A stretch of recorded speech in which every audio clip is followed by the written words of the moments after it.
If x.com or Twitter pictures are not loading, don't worry. This is usually a simple browser issue, and in this video I'm going to show you 2 quick fixes that can solve it fast. Whether images are missing, thumbnails are broken, or posts are loading without pictures, these steps can help refresh the site and clear out any bad cache data that might be causing the problem. If this video helps, make sure to hit the like button and subscribe for more quick tech fixes. Let's jump right in.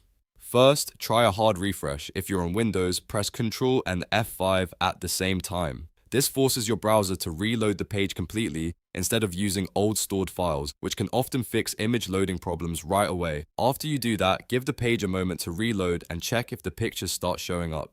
If the issue is still there, move on to the next step.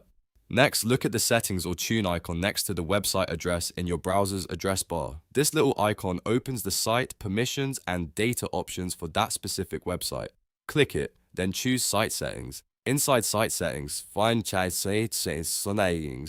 the option to delete data for the site. Click Delete Data to clear the stored information that x.com or Twitter has saved in your browser. This can remove corrupted site data, cached content, or broken session files that may be preventing images from loading properly. Once the data is deleted, go back to the page and refresh it again. In many cases, this will immediately fix missing pictures and allow x.com to load images normally again. If it still doesn't work, you may want to repeat the process once more, or try opening the site in a different browser to confirm whether the issue is browser related. But in most cases, a hard refresh and deleting site data is enough to solve it. So just to recap, first press Ctrl plus F5 for a hard refresh, then open the site settings from the icon beside the URL, delete the site data and refresh the page. These 2 steps are simple, safe, and often very effective when x.com or Twitter pictures are not loading. If this tutorial helped you out, please hit like, subscribe, and turn on notifications for more easy fixes just like this. Thanks for watching, and I'll see you in the next one.